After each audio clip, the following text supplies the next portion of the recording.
Alright, here's how I set up an infinity bag with getting absolutely zero air in it, so the bag can essentially be completely upside down and the pump will still run fine and you will never get air in this tubing. I start out by, I attach everything when I start. I don't wait to hook up the extension at the end. So here we go.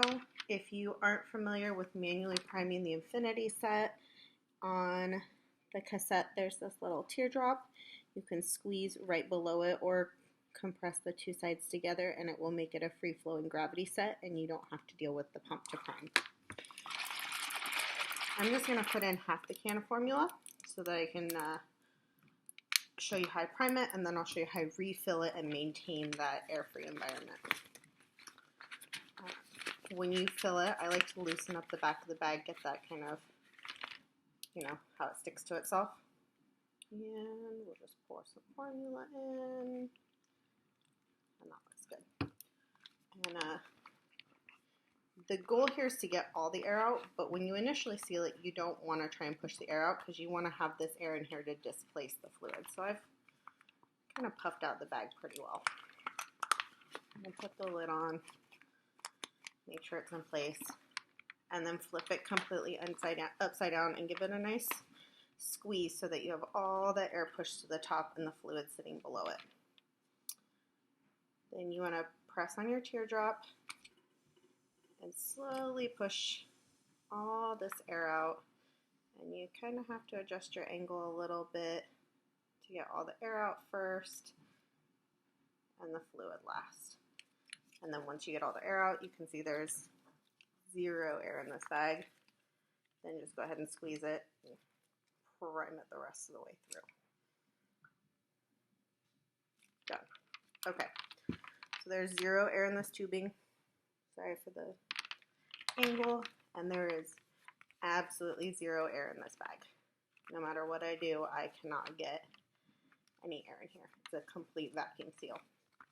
Now in order to refill it, so first of all, when you have it set like this, you can have your pump set on infinity, and when the formula is gone, it will beep no food or no flow out or no flow in possibly. I can't remember. But the pump senses that it's so vacuum sealed that there's nothing it can get from it, but you still don't have air in this bag. When you open it, let me see if I can do this without spilling. I keep my hand, you can see back here, kind of keeping that seal. This cap, let me see if I can do this. Here you go. It's full of formula. So when I refill, keep my fingers back here and put formula in and just kind of let go with my fingers a little bit to let it drain out of the cap. So let's see if I can figure out how to do this. Sorry for the angle. And as it drains out of the cap, I don't ever let it go so that the cap is empty. And the more frequently you do it, the faster you'll get at it, and you can just kind of do this manipulation with your fingers in the bag of letting the formula in and keeping the air out. And then when I've poured everything in, I just let it go so the cap's still about halfway full of formula.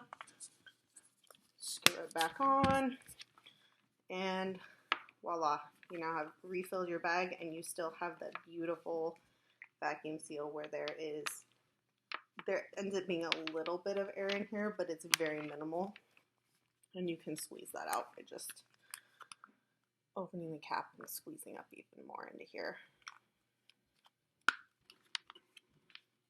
So, hope that's helpful. That's how we've been doing it. My kid literally wears her backpack 24/7 and hangs upside down on the playground at school and hangs off the couch and does all sorts of normal kid stuff. And I can count on my hand the number of times we've had air in the line in the past 6 years.